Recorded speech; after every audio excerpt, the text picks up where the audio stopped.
on the S1000R, and I have a feeling the next couple of videos are going to be on the S1000R because I've been riding it a boot. But I wanted to talk to you guys about maybe preparing for your first track day. I know that can be kind of intimidating. It was super intimidating for me when I did my first track day. So I'm here to kind of maybe say a few things that might ease your mind, or just things that you should bring to prepare. So first and foremost for your first track day is one, find a track or like company or group that rents out tracks so that you can go. But most importantly, prepare for it. You're going to need the right gear. So if you're going to the novice group, which if it's your first track day, you are going to be a novice group, you will need at least a two-piece suit. You can go the full leather onesie if you want, but it's not necessary. You'll need racing boots, full gauntlet gloves like these, you can see, and obviously a helmet that is at least DOT approved. And I would recommend having chest and back protection, just in case you do take a spill. It's a little nice to have an extra set of armor on your chest and back, because those are kind of important. Besides gear, you're probably going to want to prep your bike too. So do any major maintenance that you need to do. Make sure your oil is in good condition. Change it if you want. I recommend just changing it right before anyway if you haven't done an oil change in a while. Make sure your brakes actually work. Check your tire pressures. You're going to want lower tire pressures than you would normally run on the road. I'd recommend looking at some forms for your specific bike. My 07 Z1000, when I did a track day on it, I was running 30 psi in front and rear. Make sure there are no glaring defects on your motorcycle, leaking forks, leaking oil, leaking coolant, any of that fun stuff, because all of that could spell disaster for you or someone else around you. They could hit that oil spot that you were leaving behind you and crash. Once you've made sure that your bike is safe to ride on a track and safe for others to be around on a track, and you've made sure that you have all of your gear for you so that you are safe if you do end up going down, then you will want to disconnect all of the lights on your bike. You don't want brake lights, headlights, turn signals, any of that functioning, because it is a distraction for other riders. So the easiest way is disconnect the fuses that are related to your tail light and your turn signals and your headlight. It's the easiest way to do it. If you want to go the extra mile, you can actually find the connectors for those lights and disconnect them completely. Once you've taken care of that, what you'll want to do is get some tape, so you can find like colored tape online, or in any hardware store or whatever, and tape off all of your lights. So headlights, turn signals, tail lights, mirrors if you're going to keep them on. Otherwise, just take off your mirrors. Once your bike's all taped up, ready to go, lights are disconnected, now you're going to start looking into things you should bring that would be convenient. So a lot of people don't really think about it, but you're going to be out in basically a giant fucking parking lot, and if you're doing this in the summer, which you should be doing this in the summer because motorcycles in warm weather go hand in hand, you're going to want something to have some shade. So I went out to Walmart and I bought like a knockoff Easy Up. It's like 80 bucks. It was a 10 by 10, so 10 feet by 10 feet. I don't know what that converts into metric, but I'm sure you can do the conversion. And that will give you enough shade to, for me, I parked 3 bikes under that. So that was pretty cool. I had 3 bikes, 3 chairs, and I didn't have a cooler, but I highly recommend bringing a cooler for fluids, because you're going to want to swap between Gatorade or something that will replenish your electrolytes and water for your sessions. But you get the Easy Up, you're going to want to get a cooler, some ice. You're also going to want to bring like bananas, peanuts, apples, just really healthy snacks, carrots, nothing too heavy, because you eat lunch and you have something real heavy, like, I don't know, like a fucking cheeseburger or something, you're not really going to want to be out on the track. You're going to be sluggish and kind of so eat light, healthy stuff that'll hydrate you. You're going to want an Easy Up 10 by 10, You're going to want a cooler, some ice for that cooler, obviously.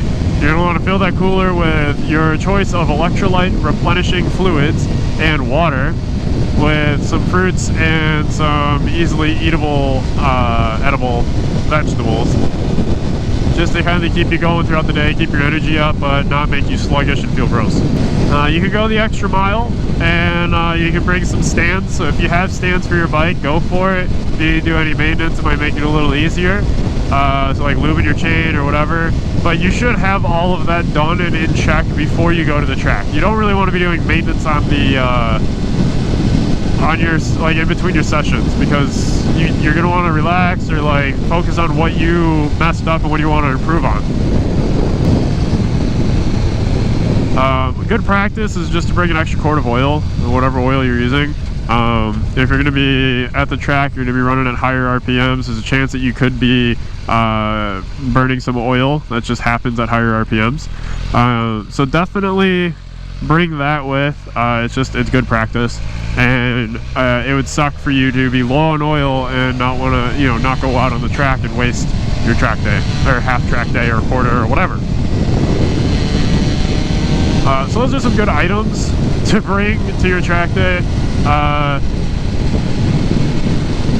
Some things to expect on your first day would be, in the novice class, you're going to be, after every session, they're going to tell you to go to the classroom, and your coach will instruct you on what you did, either what you personally did, good and bad, or go over different things that you should be practicing. You can talk to the coaches, ask questions, body positioning, whatever. But what you want to do is, if you're having issues with something, anything at all, whether it's before you get to the track day, before your first session, like if it's stuff that you find on the road, like me personally, I would talk about, like, I don't take turns well. I get scared. I feel like I'm gonna wash out. I just don't take them well. It's just the thing. So I would talk to them about body positioning, how to set myself up going to a corner, and they would coach me on that. And they might even follow me through one of the sessions to, see how I'm doing, and then they would let me know later on, after the session, what I was doing right and what I was doing wrong, and then give me advice. And then throughout the rest of the day, I would work on that. Now, depending on what company you go through for your track days, out here, Sport Bike Track Time is a big one. There's also, I think, Motovid, and I think another one, but I can't remember the name. Depending on which one you go to, there's going to be 3 or 4 different classes. So Sport Bike Track Time, I'm just going to use that because they're a really big one and they're nationwide in America. So it'll just be easier. They have Novice, Intermediate, and Advanced. Advanced is all the race bike boys that are just super good at that, and they fucking are just going ham. Intermediate is kind of a hodgepodge of people just coming out of Novice and people ready to go into Advanced, so it's a little more intimidating, I've been told. And then there's Novice, and it's for the beginners. Novice is broken up into 6 different groups, usually, depending on how many people there are. And there's gonna be, they're gonna try and have like 6 people per group.